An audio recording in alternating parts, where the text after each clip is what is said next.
Hey everybody, how's it going? I'm Chase Jarvis. Welcome to another episode of Chase Jarvis Live here on CreativeLive. This is where I sit down with the world's top creatives, entrepreneurs, and thought leaders and do my very best to unpack actionable, valuable insights with the goal of helping you live your dreams in career, in hobby, and in life. My goal is to connect you today to the one and only Debbie Millman. Welcome.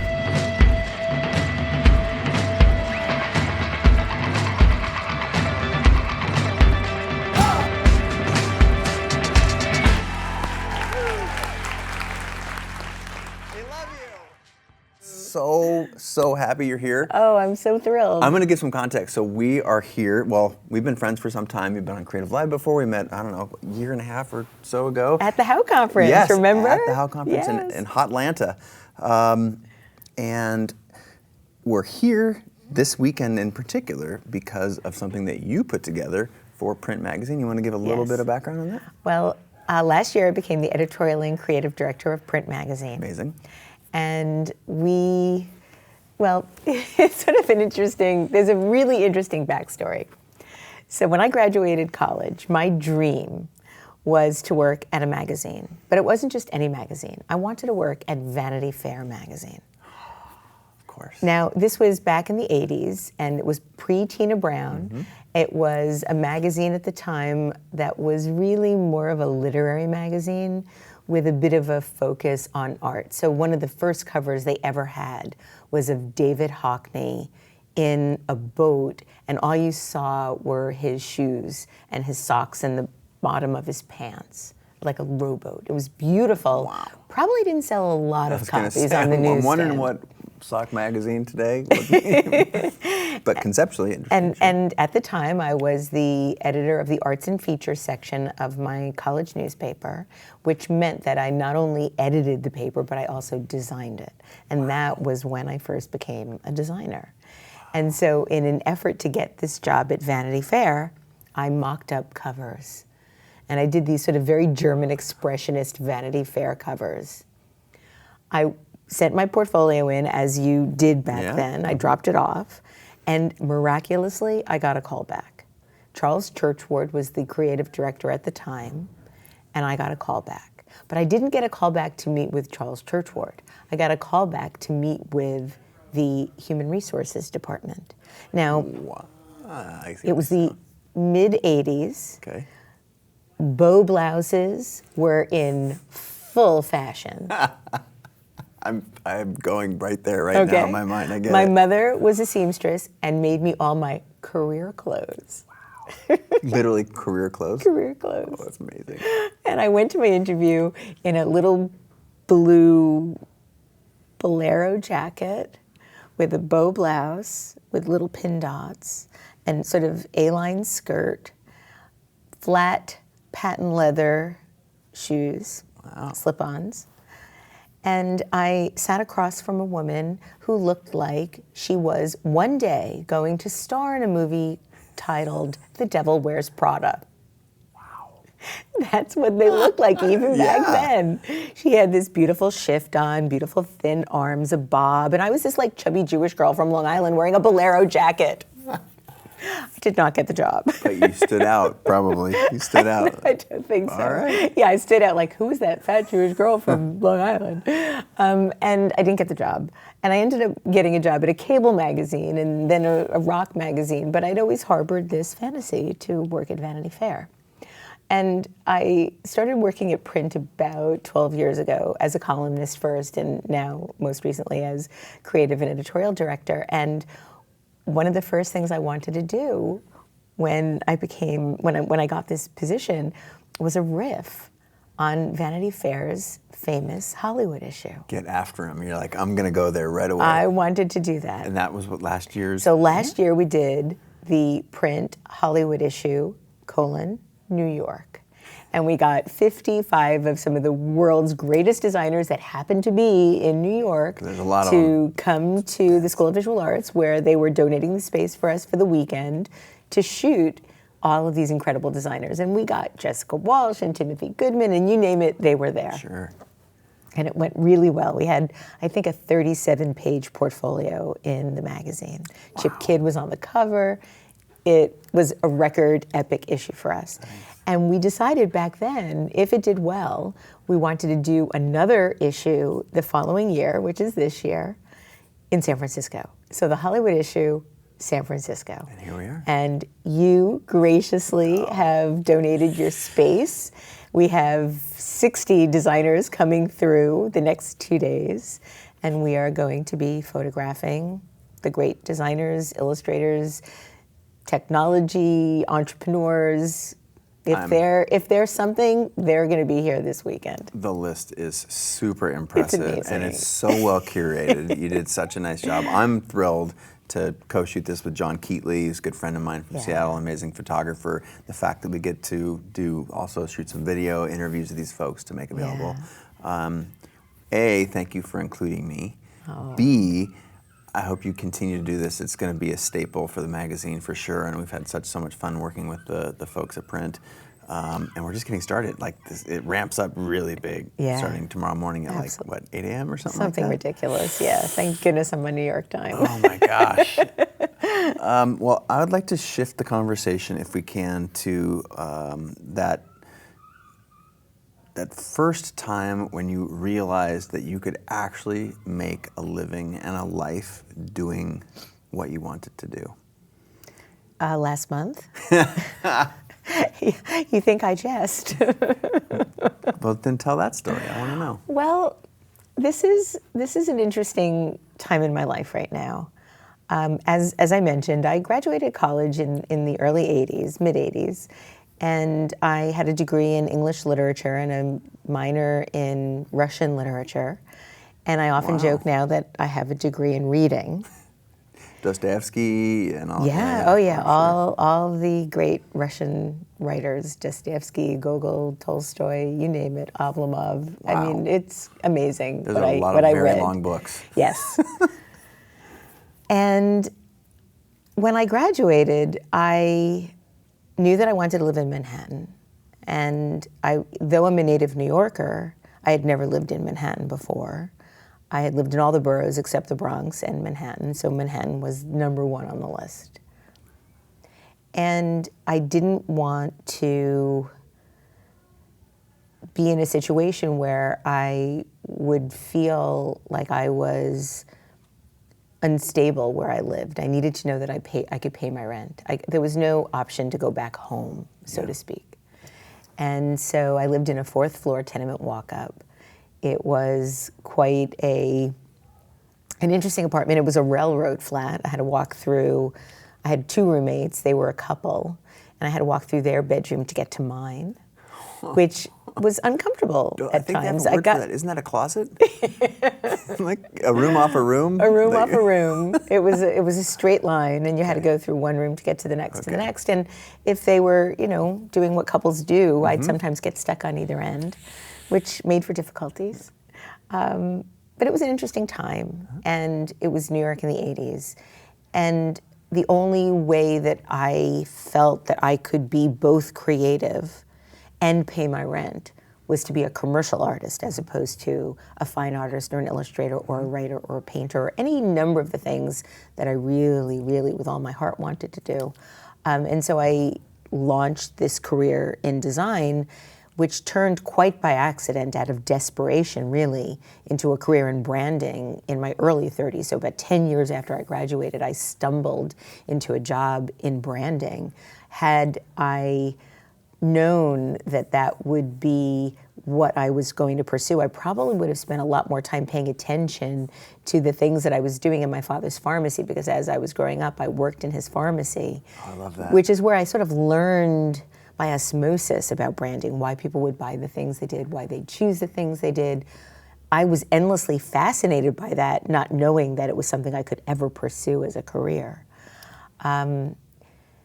But always the lead gene in my life was self-sufficiency. That's a powerful motivator, right? Well, it was a powerful motivator, but if you don't ever feel like you are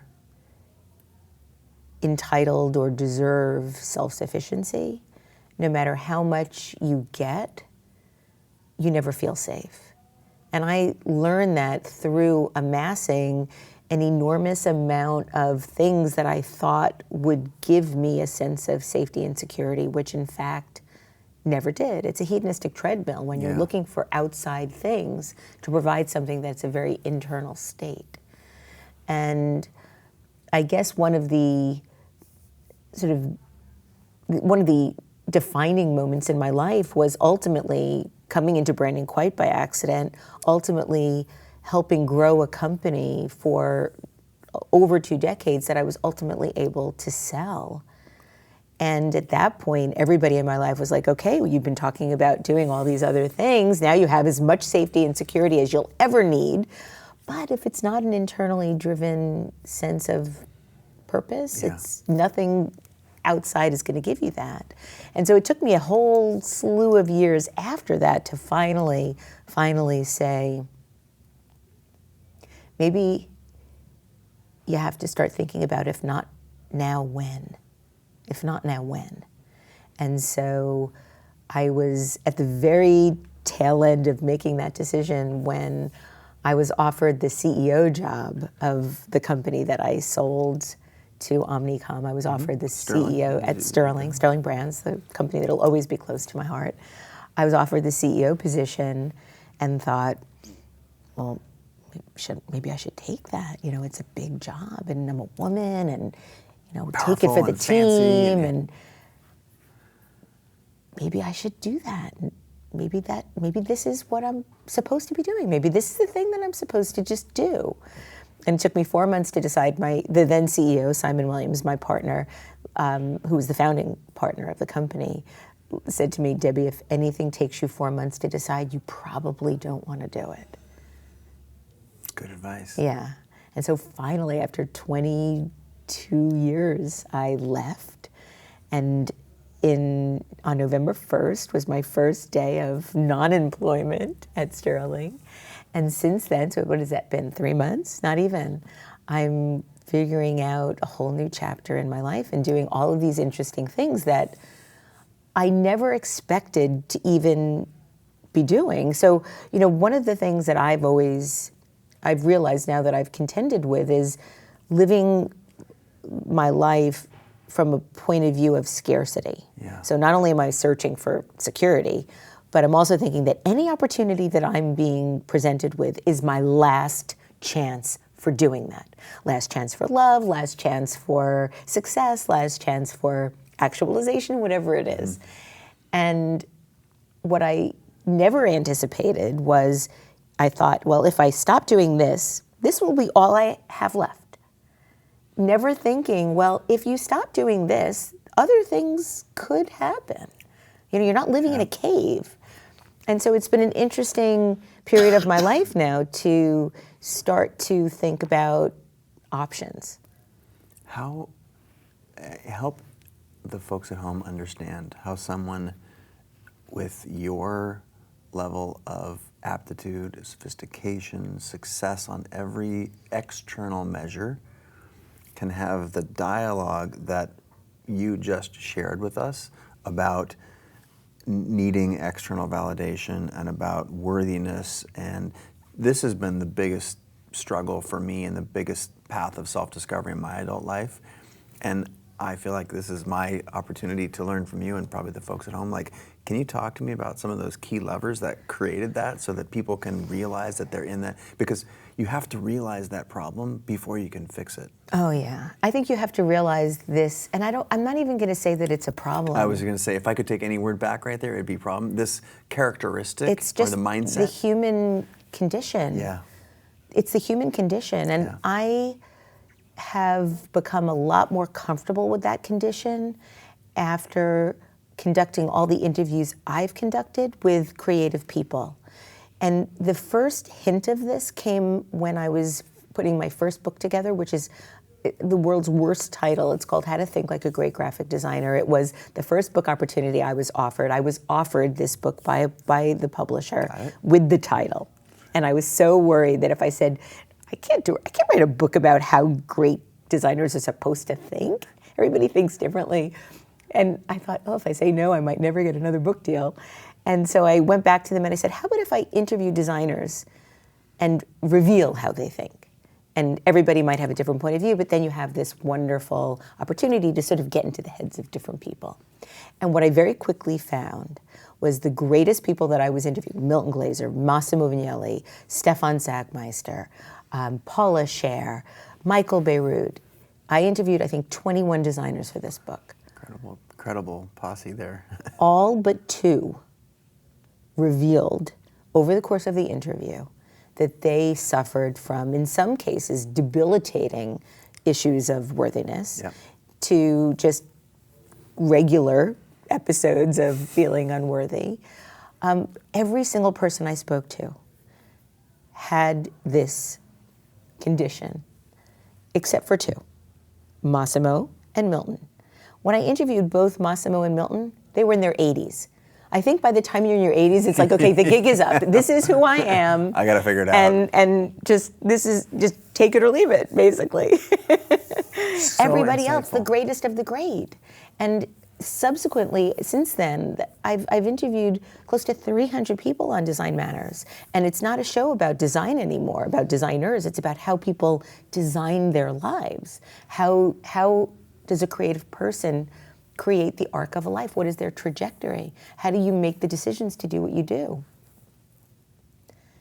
And everyone struggles with this. Isn't it weird? It's like if you could just pull back the blanket and say, hey, can we just get this stuff out in the open? You know Brene Brown? Yes. Yeah, Brene, so she's a friend and has done more for me, and I think for sort of pop culture, and specifically she has a primarily women audience, but more men than I know in the past year have been sort of affected by her work, which is, if you are familiar with her work, it's about vulnerability. And shame.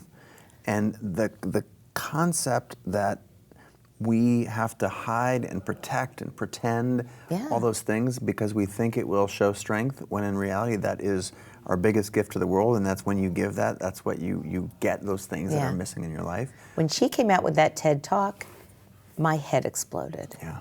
And that was what, 2009, Something I think? like that. Yeah, like one that. of the top 10 TED Talks of all time. So it's been 7 or 8 years since then. I show that podcast on the first day of classes with my undergrads. I've been doing that since it came out. Yes. So I have seen it now, like maybe 16, 20, maybe more, because I've watched it on my own as well. Sure. I feel like I know it by heart, and every time I watch it, she astounds me. Every time I watch it, when I think I know it by heart, she says something that, wait, I didn't hear that the last 15 times. So much courage. But the notion that to be able to live wholeheartedly, you have to be willing to risk your heart, is something that it's taken me my whole life to figure out. Yeah.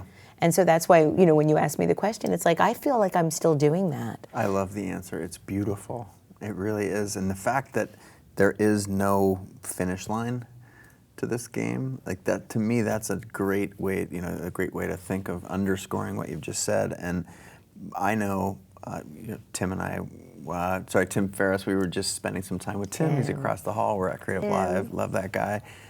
We went to dinner last night, and that's what me and I talk about, stuff like that. Like, there's no finish line, and it's so weird to, especially in Tim's case and in your case, representing aspirations for millions of people around the world.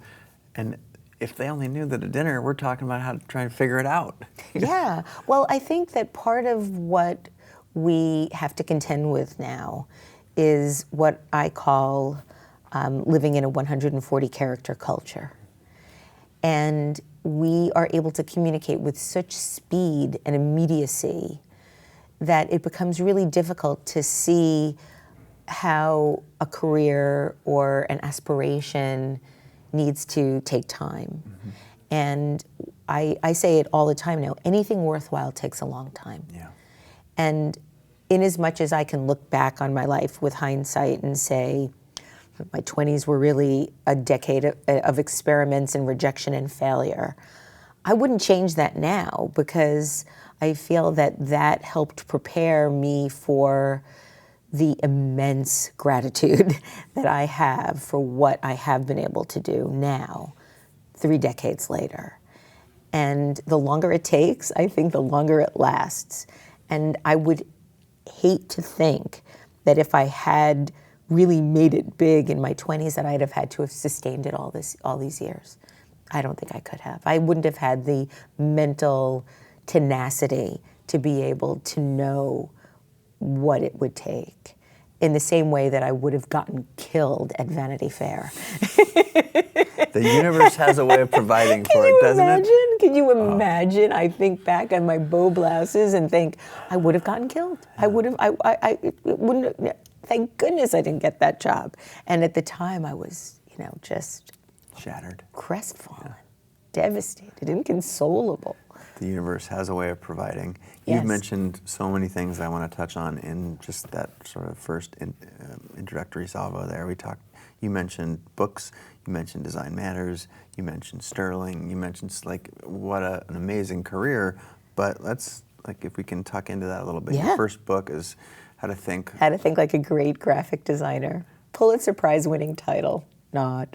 But it's still my best-selling book, so there was something there about... There was some wisdom in there. Yeah. But 5 other ones also? 6 total? 6 total, but they're really different kinds of books. So I have 2 books of interviews that are really very much based on the kind of work that I do with Design Matters. So they're very in-depth, long-form, intimate portraits of the way people think.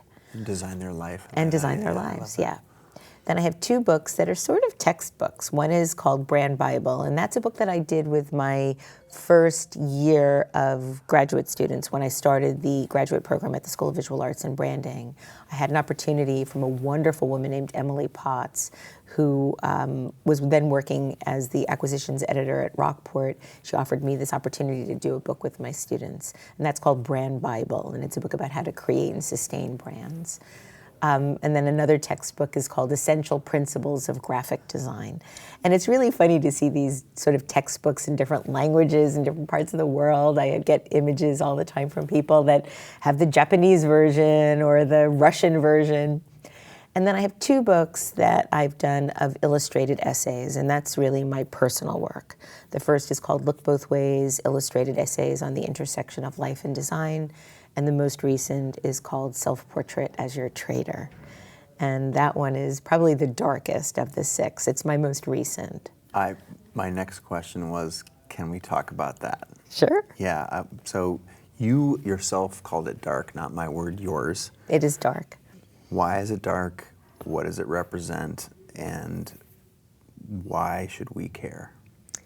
Well, I don't know that anybody should care, but if they care to care, it's a very intimate look at the construction and deconstruction of intimate relationships, and not just significant other type relationships. Mm-hmm. It's how do you have a relationship with a family member, or how do you have a relationship with somebody who's cruel or abusive to you. And so it's a story that's told through visual essays that are all made by hand. This is a book that I did that, other than the folios and the copyright information, is completely made by hand. And then it was then photographed by a wonderful photographer named Brent Taylor, who did the Hollywood issue New York for us. Nice. So he and I have done quite a lot of work together. And it's made with materials, it's made with lucite, with adhesive letters, with felt, and then a lot of drawing as well. And it's told through vignettes, some of which are in the first person, some of which aren't, but all sort of take you through the arc of the deconstruction of relationships. Is it all autobiographical? Yes. Did you find a lot of power in creating something like that? Did you feel like you shared something that you needed to, and do you feel like that's a mechanism to get powerful art out in the world, or what was the impetus behind creating it? The impetus to creating the work was really just self-expression and the incredible gift that I was given after I published Look Both Ways. So Look Both Ways was the result of a class that I took with Milton Glaser back in 2005. And in that class, he asked the designers that were in the class to construct a vision for what the perfect day in their life could be 5 years from then. So it would have been for me 2010. What a question. Yeah. And this is a design class. This is a design class.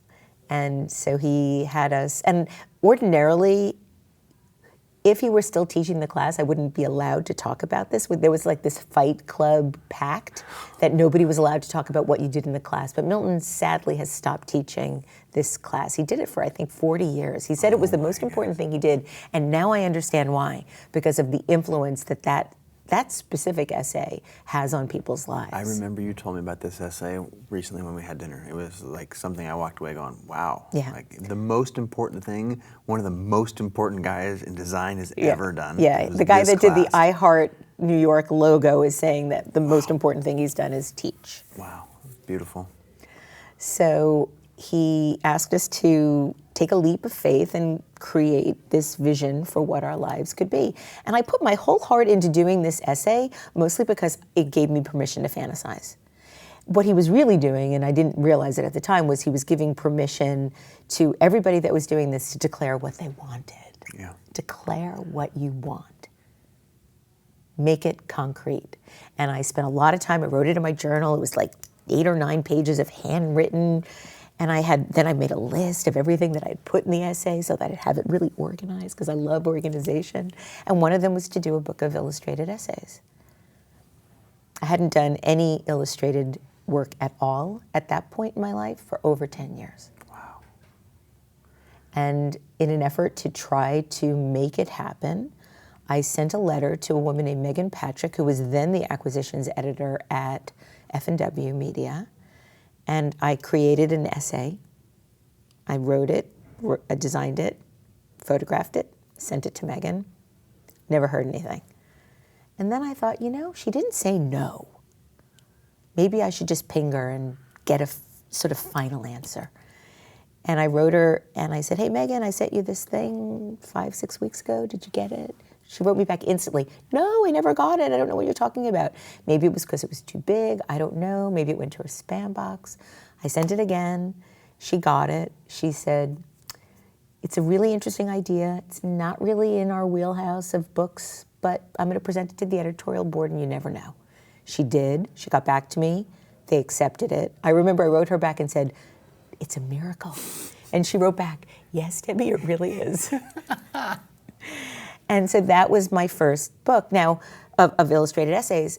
What happened was, because I had been so rusty doing that kind of work, over the course of producing the work for the book, I got better, just like you would as an athlete. Yeah. You start doing push-ups by the time, you do 1 and then you could do 100, but it takes time.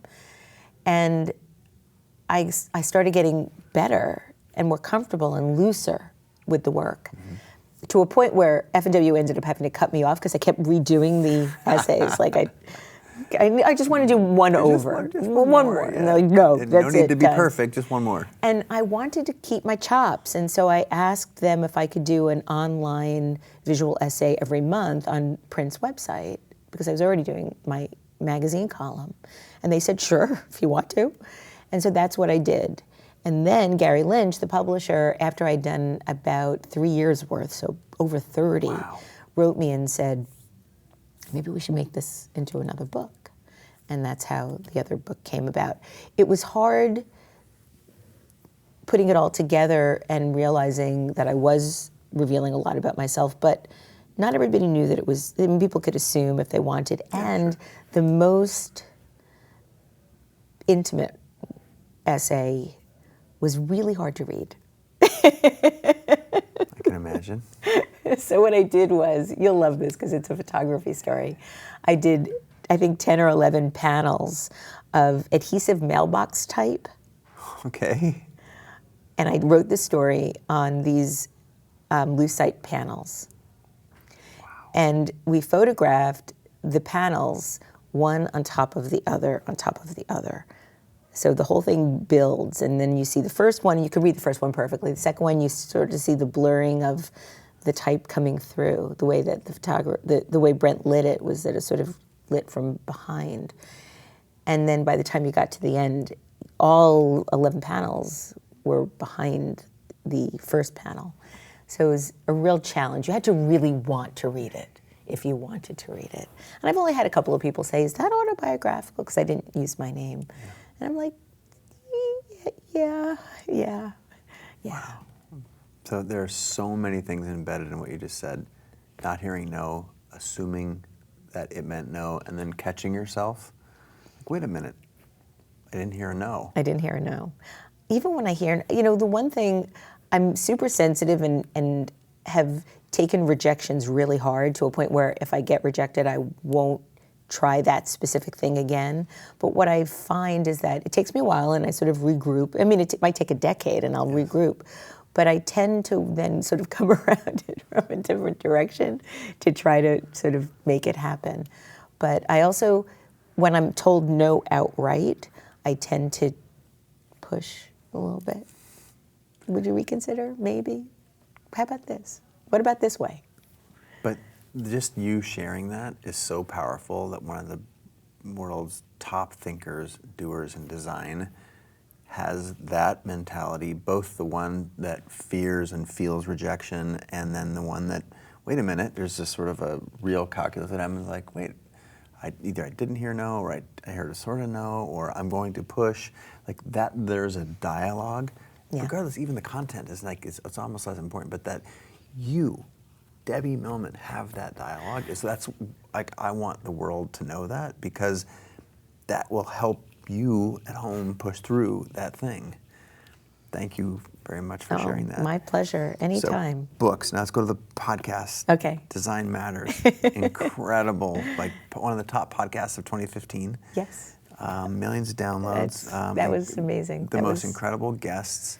And I think you told me that you get to do this from your office at SVA. I started doing it in my office at Sterling because I started doing the podcast in 2005. I'm about to have my 12th anniversary of the show. Nice. And stamina, people. Stamina. Yeah, I have both. It's both a good quality and a bad quality. I can sometimes stay in things for too long just because I'm so dogged about trying to make it right. But mostly that's been a really positive thing. But I was cold called one day about doing an internet radio show on a network called Voice America. And I had been writing for Speak Up in a piece that I had written with Mark Kingsley, sort of went a little bit viral the first time that ever had happened to me. And I was cold called by this radio network. And they wanted me to do a show about branding, which made sense. I was the president of a brand consultancy. Right. But I didn't want to do that because my whole life was at that point about branding. And I wanted to do something that had no commercial value, zero commercial value. I wanted to do something pure and full of soul. And so I said to them, well, I'll do some branding, but can I also really focus it on design? And they were like, okay. And I thought they were going to be paying me to do the show, but I had to pay them for the airtime. And the airtime was sort of like having a show produced by the producers of Wayne's World. Wayne and Garth were the producers of my show. And it sounds like that. But I moved over to the show. I moved the show over to Design Observer. I was invited by the late, great Bill Drentel. Asked me if I wanted to bring it to Design Observer with the proviso that I had to improve the sound quality. Quality, yeah, you got it. That's one thing. It doesn't have to be perfect, but it certainly you have to be able to hear what the person is saying. So like Wayne and Garth probably didn't have that mastered. So you brought that inside of Design Observer. It's incredible. Well, Design Observer started to distribute the show on their site. At the time, I was building this new program at the School of Visual Arts with Stephen Heller, the great design critic and educator and the former art director of the New York Times for 30 years. He had offered me this opportunity to create a master's in branding program at the School of Visual Arts. Wow. And I'd known through Alice Twemlow, who had a program that she had started in design criticism, that they had a little podcast booth in their studio. So I went to the president of SVA, David Rhodes, an incredible man named David Rhodes, and I said, any chance I could have a podcast studio too? I can end up doing my podcast in front of the students. And I didn't get a little closet, I got a studio. He really made me a beautiful studio. There's a great picture of you with your feet up on the desk. Yes. In the studio. I love that John shot Maydear, of you. he did a great that job shot of you. with that photograph. And that's when I started doing the show at the School of Visual Arts. So the way that the studio is situated is I have a soundproof booth, but there's a big window and the sound is broadcast outside of the booth. And so all of my students, both grad and undergrad, get to watch me do the interview, sort of like inside the actor's studio. Yeah, that's exactly what it's like. And the students, some of the students have gotten jobs from people that have come through to do an episode of Design Matters. But this show was an accidental thing. I got a cold call. And at the time, I was sort of feeling like my soul was being overrun with fast-moving consumer goods and everything that you could get in a supermarket or a drugstore, and just felt like I needed to be able to keep that part of myself alive. And it's turned into the greatest gift of my life. And a gift for so many people. It's very, very powerful to have you in your ears and saying so many of these things. And I want to reflect on the fact that some of your biggest mentors' goals and successes were teaching, and here you are teaching. So there's this, the circle of life. Yeah. You teach about branding, but you also teach about the brand of you. Mm-hmm. Well, that was my class here, which I loved doing at CreativeLive. Incredible class. I can say with zero hesitation, that is the class that I watched most in 2016, and I think you delivered in the third quarter. August 31st. There you go. Really? Yes, it is one that I've watched the most, and it is the one that I see the most on screens that I walk around here. I think Jill, our VP of marketing, said that she watched the entire, I don't know if I'm supposed to say this, but Jill, I'm outing you. She said she watched the entire thing last weekend, I think. Really? And it's just, I think I don't know what it is. It's this beautiful alchemy that you have of your delivery, so many examples, just great cultural reference. And so I want to pat you on the back and say it's thank you for giving me the opportunity to do it. I really loved doing it. It was a really, really transformative experience for me to be with those people and sort of working with them and being able to sort of see in their eyes that they were there's learning. Some 8,000 or 10,000 people that have taken the class, so I like to think that it's working. So when you think about your career contributing as a writer, as making Design Matters, do you see either of those things stopping, changing, waning? What about your career as a mentor, as a teacher? Mm-hmm. You want to do more of that? I still teach undergrads. I was teaching undergrads way before I started the graduate program. I was teaching for Richard Wilde at the School of Visual Arts in his advertising and design program. And then when I got the master's program, he just assumed I was going to stop teaching the undergrads. But I felt like, isn't that sort of like when somebody cuter asks you out, you can't, it's not right morally. So I just felt like I have to still teach the undergrads. And I also enjoy teaching undergrads because they teach me about what's important to them. And so I have loved being able to watch my undergrads then go out and make a difference in the world. I mean, some of my students, Joe Hollier, who created the light phone, I mean, he's unbelievable. Yeah. He's my first student that I had as an undergrad that's been on Design Matters. That's what he's become. Wow. Santiago Carrasquilla, these men are amazing. The students of Anna Latham, I mean, it just, my heart bursts when I think about what I get to be able to witness and observe as my students. The humility with which you approach that, you're talking about learning so much from the people that you clearly are giving these amazing, I'm just helping them find, this is what I try to do with these students in my class, and I do this in my graduate class as well. what I find that people in their 20s experience is very similar to what I was experiencing in the early, mid-'80s. I came out of school thinking, I'm not smart enough, I'm not pretty enough, I'm not connected enough, I have no money, I have nothing enough, including the safety thing. I was telling myself all of those things. Nobody was saying, you can't do that, Debbie, you can't do that, Debbie, you can't do that, Debbie. I was doing that. I was editing what was possible in my life before I was even considering that it was possible. And I see all of my students, I ask them on the first day of class, what are you afraid of? Mediocrity, not being able to fulfill my potential, regret. They're in their 20s. And this is what they're worried about now in their lives. So I'll spend a semester helping to try to reroute the neural pathways in their brains that make them feel like they have to start curtailing what is possible for them, just by giving them the tools that they could use to go out and get the job of their dreams. And now I do the same exercise that Milton did with us. I give them 10 years, though, since they're much younger. Why put that kind of pressure on them, right? 10 years, 10 years. Your 10-year remarkable life plan. I was talking with Tim about that on his podcast as well. And I get emails now that I've been teaching undergrad for about 13 years. So I get letters from people that are like, Debbie, the essay, everything happened. And I'm like, yeah, Milton, like he knew what he was doing with that thing. It's magic.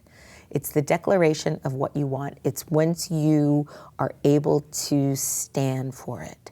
This is what I am declaring. This is what I am standing for. This is what I want. Do you know El Luna? Of course. Oh, that's right. She's going to be a part of the thing. El Luna.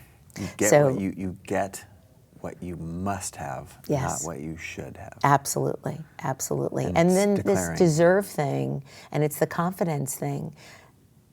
Confidence is overrated. I learned this from Dani Shapiro, the great writer.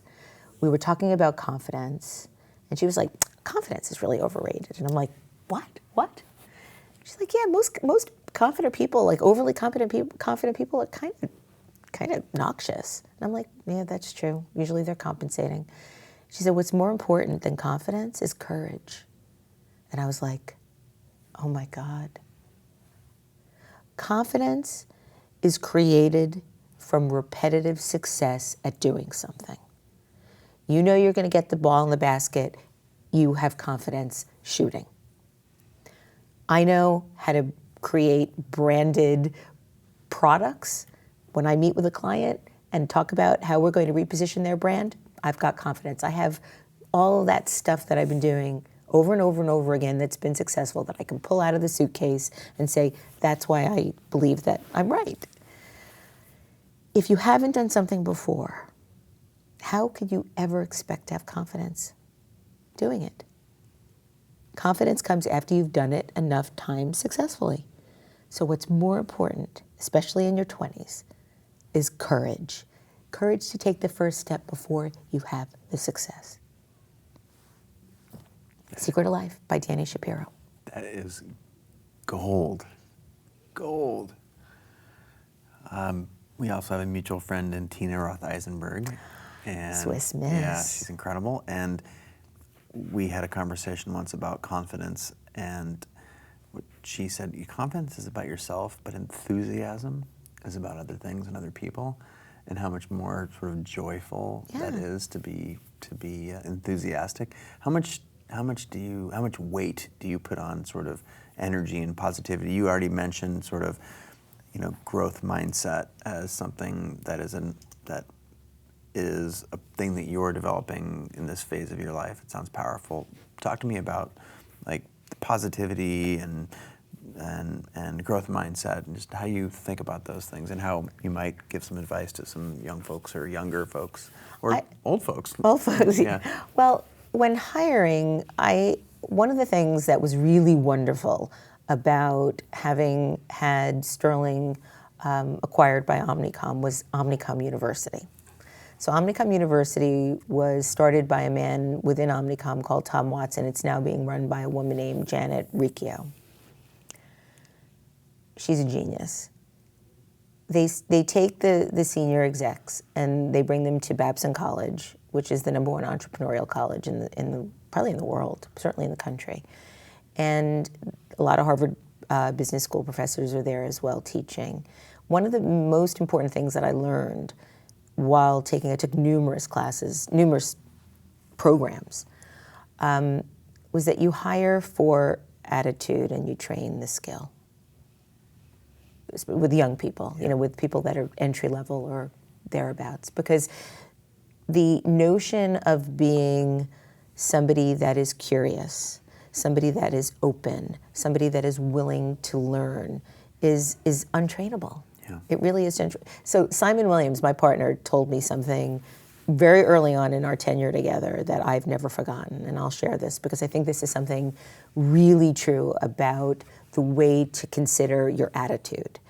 He always asked, he said there are two kinds of people in the world, generators and drains. Generators are people that come into a room with energy and enthusiasm and passion and curiosity and tend to make the mood more vibrant. The drains are the people that come into the room and there's something always wrong. Temperature's not right, something's missing, something isn't perfect, and they bring the energy down. What kind of person are you? If you think you're a drain, you probably are. What do you give it? What's the advice to those people? Like right now, there are people who just had an aha, oh shit moment.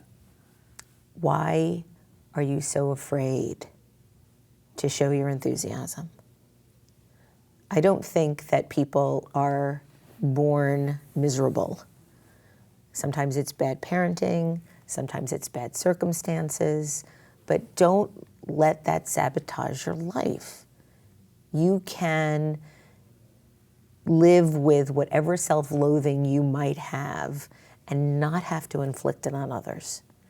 Most people, when they're complaining, are just relieving the tension that they feel about a certain circumstance without realizing that what they're doing is creating an atmosphere of toxic. Mm-hmm.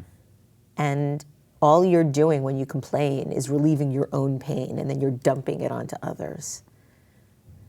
Nobody wants to really be around people like that. That's what that drain is. So ask yourself, why do you need to expend that energy in that way? Why do you need to inflict the pain that you're experiencing and the relief that you get by dumping it out on others? And I think if you look at it from that perspective, it changes your need to do it. You still might feel it, but you don't have to necessarily inflict it. I feel like this is an amazing therapy session for, for me sitting here, but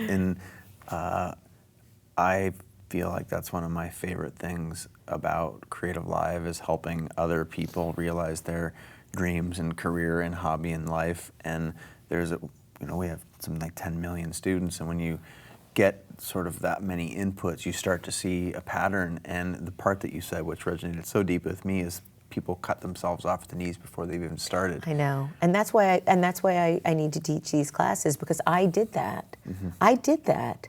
I've spent more than half my life doing that, and if I can help somebody else avoid that journey in that way and be able to live wholehearted and to be able to consider the possibilities that they could do whatever they want if they want it badly enough and if they're willing to really work hard, then what else is there? That's why probably Milton said this is the most important thing, because that becomes something that does enrich the world.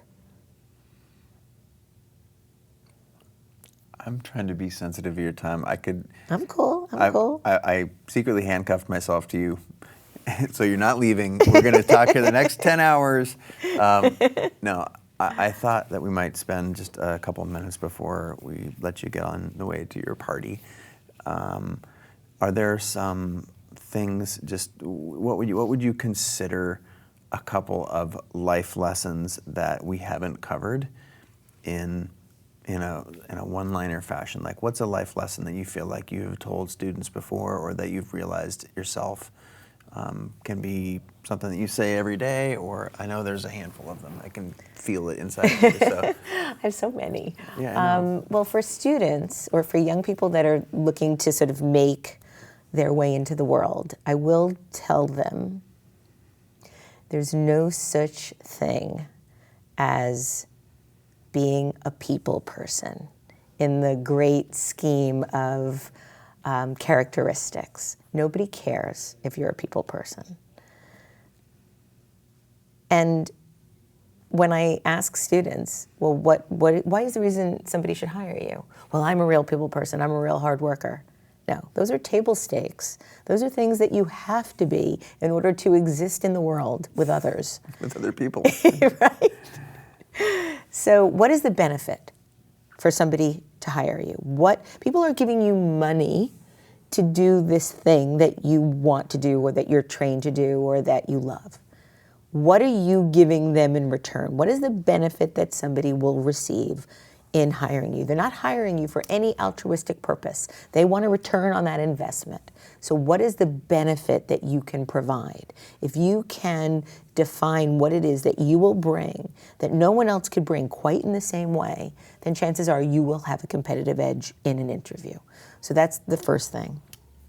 And then for anybody that's feeling stuck and wants to create something on their own or to create something more than what they're doing at their day job, I say create something that you self-generate. Make something on your own and put it out there. Stefan Sagmeister always says, don't create a portfolio for a job. Create the portfolio you want for the job you want. So you have to make your own work in a lot of cases. And people go, oh, I'm too busy. Well, my other big quote that I say all the time is, busy is a decision. If you want to do something really badly, then you don't find the time, you make the time. And this is something I learned from Maria Popova. Yeah. You have to make the time to do the things that you really want to do. If you say you're too busy, then look at what it is that's keeping you too busy. Are you spending too much time watching Game of Thrones? Are you spending too much time puttering around your house and not really concentrating on what is important to you? Chances are if you're not doing it, it's not a priority. You don't want it badly enough. So be honest with yourself then. You don't want to be telling yourself that you want to be doing something as a way to feel less embarrassment about the fact that you're not doing it. I saw something recently, and I'm kicking myself right now. It is so in line with that. I know the thing. I'm just trying to attribute it properly, and because I can't, I'm just going to go there. It's basically exactly the same. You said busy isn't busy. Busy is a lack of priority. Right. So try substituting the words when you say I don't have time. Just try inserting the words. It's just not a priority. Exactly. So when your daughter asks you to help with her homework, like, oh, sorry, honey, I was too busy. Sorry, honey, it's not a lack of priority, or it's a lack of priority for me. Right. It's not a priority. Right. And see how that feels. Exactly. And that's the real shit. Right? Yeah, yeah. That's literally what you're saying. Absolutely. I mean, Shonda Rhimes said that in her TED Talk, too, about playing with her daughters and how she would be like, I'm too busy, and then she'd sit down and play with them, and she realized that all they wanted was like 5 minutes. Just get started. Just start it. Oh, the other one that I'll leave you with is a fortune cookie. A fortune cookie. This is so good, I've kept it taped to my laptop. Avoid compulsively making things worse. Wow. Wow. Right? Wow. And how often do we do that? Things are bad, and we just do a pile-on of everything that's bad. Let's globalize everything that's bad so we can feel even worse. Wow. Sometimes you just feel bad, let yourself feel bad, and it'll pass, just like hunger passes or just like anything passes. We're regulation machines. So avoid compulsively making things worse. I'm I was classic at that, making things worse. Things are bad, let's just make them worse. Thank you so much. I am so excited for those folks at home who this show is over for you. Right now, I'm about to spend the next 48 hours with this human. I couldn't be happier. Thank you so much for being on the show. Thank you. My pleasure. We're going to clip as much of this stuff out as we can and share it. You're welcome to share any of it in your channels and the print channels and here on CreativeLive and my stuff. So thank you so much.